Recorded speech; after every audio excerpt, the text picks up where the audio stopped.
Do you know why movies were not rated before 1966? Stay tuned to find out on this edition of Do You Know?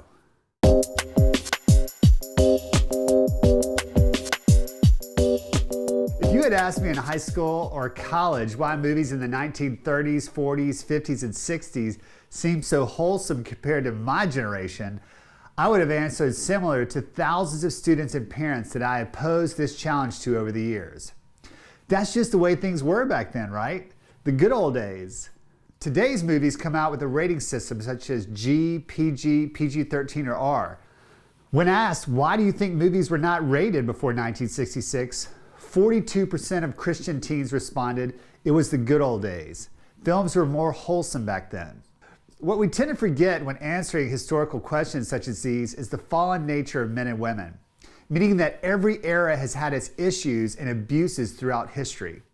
For example, although it can be nice to watch the family-friendly, morally redeeming 1950s and 60s shows like I Love Lucy and The Andy Griffith Show, it can be easy to overlook the fact that these shows were made during a very difficult time for African Americans.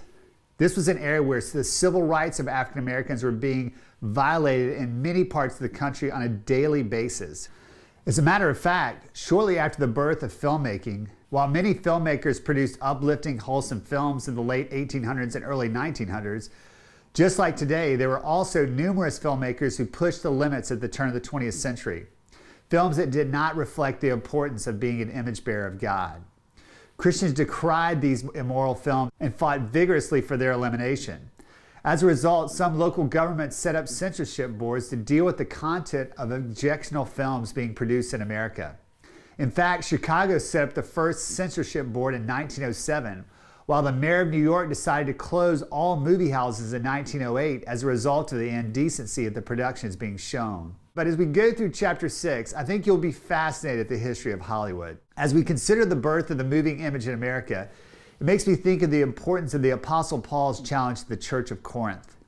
We destroy arguments against every lofty opinion raised against the knowledge of God and take every thought captive to obey Christ. Don't hesitate to email me your questions at doyouknow@idleadershipforum.org. Thanks for joining us, and remember, never be afraid to share what you know, but always do it with gentleness and respect, treating others as fellow image bearers of God.